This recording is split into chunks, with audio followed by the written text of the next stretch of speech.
Welcome, mortals, to Cereal at Midnight. My name is Heath, and I invite you to join me for a discussion about the arrival, the summoning, the manifestation of the Occultist Collection. This is a 2-movie box set from producer David Sterling, the man behind the Camp Blood Collection and the Axe Grinder Collection. Both Cereal at Midnight reviews for these collections are featured as extras on the Occultist Collection, which I now present to you. Guys, we're talking about the Occultist 2-film collection. This comes from David Sterling, as I have just informed you. These are independent horror movies. These are, call them what you will, B movies, micro-budget horror. These are movies that are made, here's the bottom line, they're made outside of the studio system. These are not $5 million movies. They're not $1 million movies. These are independent productions that really come from within the fan base. They come from, these are not SAG actors in these movies. There's no MPAA to answer to. There's no studio overseeing things. These are made by fans, for fans, with a lot of love for horror. And I have gotten so much feedback from you guys when we cover these micro-budget horror films, because there's such a connection between the horror fans and this sort of movie, because these movies do come directly from that fandom. Listen, the YouTuber Sean C. Phillips, aka Cool Duder, he's in both of these movies.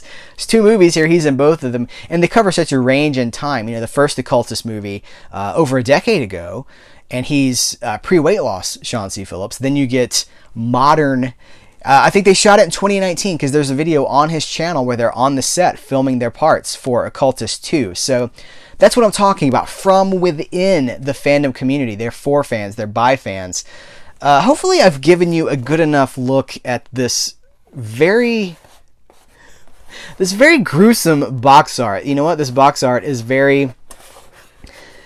it's very reflective of these movies, because the box art is gruesome and these movies are gruesome. We're going to talk about it. I'm going to give you my review. By the way, if you do order this box set from Mr. Sterling, you get his hand-scrawled signature. It just comes from his hand. His severed, disembodied hand is what writes the autographs for you guys through some dark art, some dark science. Occultist 1 and Occultist 2. Both of these movies, star, I'm going to take a crack at this, you guys. They star the actor Domiziano Arcangeli, who recently passed away. He recently left us. I'm not sure of the details, nor are they important for this video. There's a sort of in memory of this actor at the end of both of these movies, so we do wish that he rests in peace, but the memory, the work lives on. We are talking about these movies, and these last forever.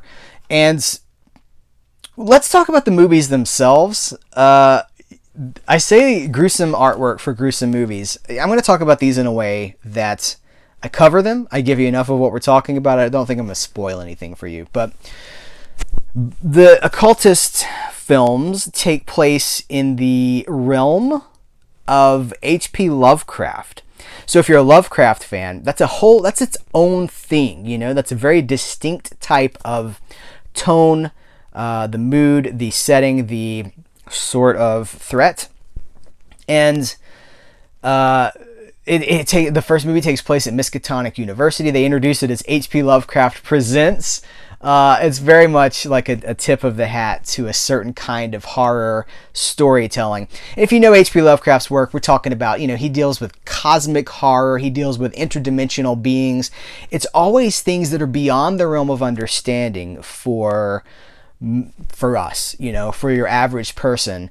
They're things we can't possibly begin to understand, let alone cope with, fight, deal with.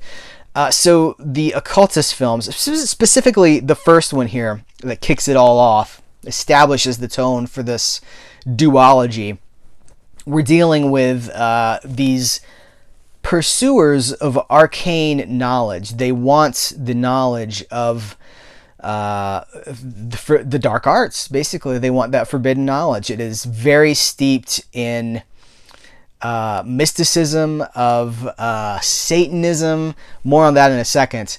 And it really got under my skin because, listen, there's a conversation to be had. This is not the place, but there's a conversation to be had about the power of belief in horror. Because, listen, I enjoy the Camp Blood collection. I enjoy the Axe Grinder collection. Those are slashers in the influence. They exist under the influence of Jason Voorhees, Friday the 13th, of Halloween, of even giallo films. We're talking about masked killers that stalk young people on campsites and, that sort of a thing. And that's escapist horror. And so many of us grew up on those films in the 80s and into the 90s. And that's a very specific brand of horror that I think invites us in on the fun. These movies are very fun. These occultist films are very fun, but they are rooted in an entirely different thing. And if you have the power of belief concerning the subject matter that they're talking about, that belief in the supernatural, that belief in a power bigger than us, whether that be a good power or a bad power, it's about accessing that power. And they got under my skin. Also because if you're a gore hound, if you're a gore fiend, there's a lot of gore in this movie, both simulated and real. There's footage of what appears to be a surgery intercut throughout the first film, and it pops up very randomly. You do not expect it, and the goal is to unnerve, and it does.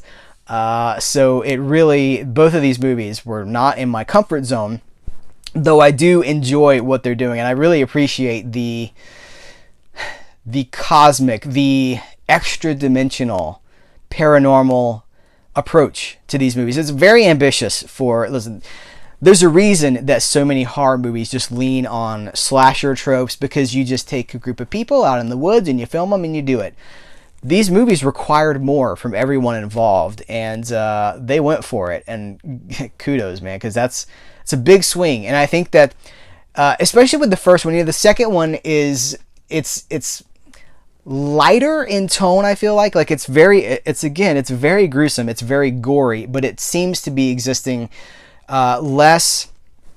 There's less of a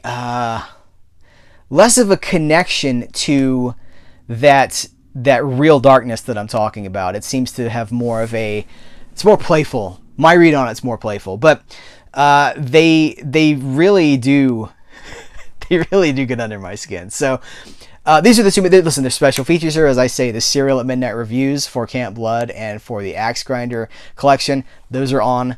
They're on the Occultist 1. The Occultist 2 has some reviews from other YouTubers. We got trailers on here. There's an alternate version of Occultist 2. There's like a different cut. Oh, cut. That's a good word for these movies too. So there's really a lot of value here. These are in 16:9 ratio. Bonus movie, The Occultist 2 First Cut. There you go. Trailers, slideshow, Axe Grinder review, Camp Blood review, The Occultist 1 high definition, 16:9, trailers, slideshow, and then my reviews for these movies. So if you're into this sort of thing, if you're into the independent horror scene, there's a lot of cool stuff going on right now. You got the Skullface Astronaut company doing really cool things. These companies are really serving this fan base, and you guys continue to show up for it. I think that's very cool. There's so much loyalty, there's so much camaraderie there, and it's an honor to be a part of that, and it's an honor to be on these discs. It's very cool. You can buy these by visiting Mr. Sterling on his Facebook page. That's how we're doing this. It's through Facebook. I'm going to link to that page in the description of this video, so if you're interested, you just click through that description. I'm told that there's a special Serial at Midnight discount if you want to buy all three collections, Camp Blood, Axe Grinder, and Occultist Collection. So if you're interested, listen, I have no prices. I have no inside information. I'm the messenger on this. Inquire about the Serial at Midnight bundle. And let me know. Let me know if you head over there. I would love to know. I'd love to know how your interaction goes, what you picked up, what you think about this stuff. Remember, by the fans, for the fans. Guys, take care, and until next time, I will catch you later.